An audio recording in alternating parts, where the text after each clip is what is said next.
How you doing today? Well, I'm testing out this CZ550 from CZ Arms, and what I'm going to be doing over the next month or so is I will be doing kind of like a fireside chat about Treasure Quest Snake Island, and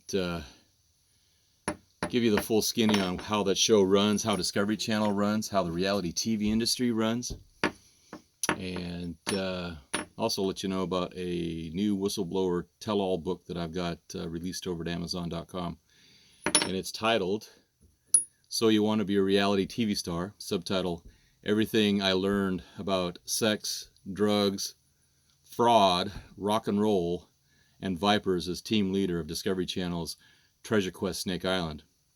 And if you've had questions about the show, is it real? Is it true?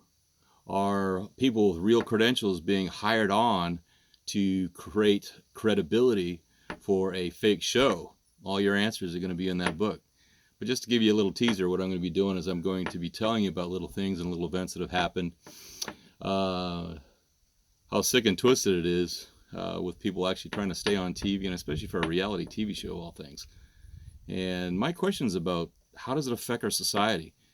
How does it affect our military when we've got people from special forces who get into this type of media, and anybody who's been in the field and seen the things that we've seen, and then see and listen to how it's being described on a reality TV show, kind of like blows your mind.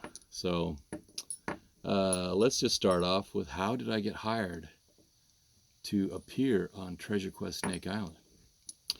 Well, back in 2004, I had an international New York Times bestseller about how when I was 18, I was a newbie photographer, combat photographer, and I'd gone back to Southeast Asia where I lived as a kid. My first memories of life were the Tet Offensive of Saigon, 1968, and how that affected me and how it brought me back to Southeast Asia is all described in that bestseller, The Bamboo Chest, An Adventure in Healing the Trauma of War, which basically goes into my childhood living in Southeast Asia during the war, and then also in Singapore, and then becoming a naval midshipman, and feeling that I was compelled to go back, and so I asked for an LOA from my commander, and said, hey, you know, the Navy's waiting for you when you get back. And so I went off to Southeast Asia, to Thailand to start off, and I started doing what I had dreamed about doing. I mean, I had people that I idolized when I was a kid because I'd hear stories. For instance, the story of Sean Flynn when he disappeared in Cambodia, and how my father came into our living room in Saigon and said to my mother, who that was one of her father, Errol Flynn. My mother had the hots for Errol Flynn, like a lot of people from that generation, and so I remember that story about Sean Flynn disappearing, which actually is a very sad story, because to this day, I mean, you got Tim Page and a bunch of other people who have sought to find out what had happened to the American MIAs. And that was actually one of the big stories that was happening back in 1983.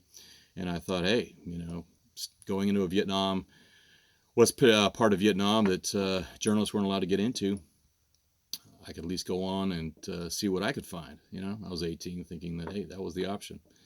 And ended up spending 11 months in prison in a communist re-education prison system from 83 until 84, got out after 11 months. So I was taken prisoner June 16th, 1983, and I got out May 17th, 1984.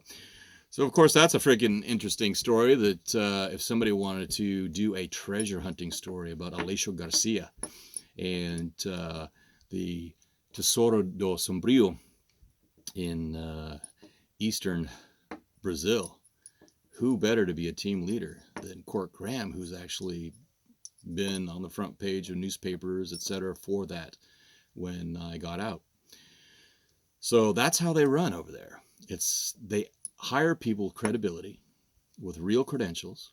Well, most with real credentials. I'll talk to you about Jeremy Whalen. Oh, and especially his brother James, who has been cyber stalking me. God, it just gets wild, doesn't it?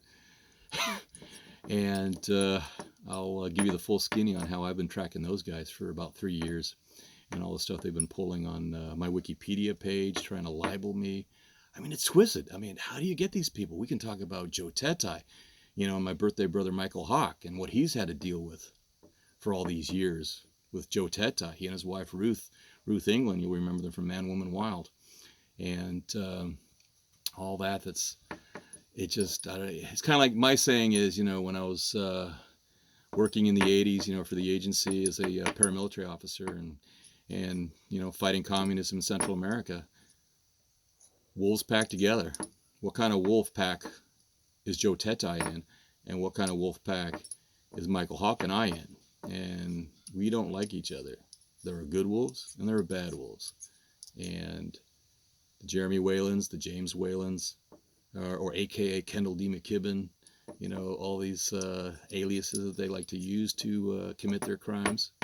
Well, they're going to get lit up in this coming week. But I'm just giving you a little heads up on that. So check out my website. I'll be putting stuff up at corkgraham.com/news. I'll give you the skinny and my interpretations of everything that I've been seeing on the latest season of Treasure Quest with Sean Cowles and Jeremy Whalen.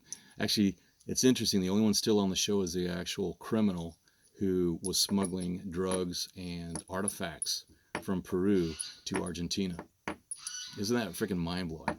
And it's amazing what a network can get away with. It's kind of like, if you get rewarded for committing crimes, man, you don't get caught for them, why stop? And evidently that's the way Discovery runs. So again, come over to my channel here on YouTube, and then also over at corkgraham.com. You can pick up a copy of, don't wait, just get a copy right now and read the whole thing. I've got photographs in there, never before seen photos, even photos all the way back to my 20s when I was fighting the Sandinistas in the FMLN in Central America for Reagan. And you can read about that, some of it. And also I'm being interviewed on some TV news will be coming up in the next week. I'll keep you in on the skinny on that. And so again, corkgraham.com/news. Follow me on Facebook at corkgraham, and then also follow me on Twitter. I'll be twittering a lot. We'll talk about Tim Kennedy, and hunting Hitler, and how our drivers ended up being actors on their show. And I've got screenshots of that you can see in the book. It's twisted. Discovery Channel, History Channel. It's the reality TV industry. That's how twisted it is. That's how our society is falling. And when people start talking about fake news and the president's complaining about fake news, well, let me tell you about fake news. Fake news goes all the way back to when I was in Central America, and I tried to report a story about things that were happening in Central America and how that was going on. And I'll be telling you about that, about how the news was not reporting things. So stay tuned, and we'll be talking to you on the flip side. Again, come over to corkgraham.com. Come over to corkgraham.com/news, and also here on this YouTube channel. And you'll get the rest of the info. Talk to you then. Cheers.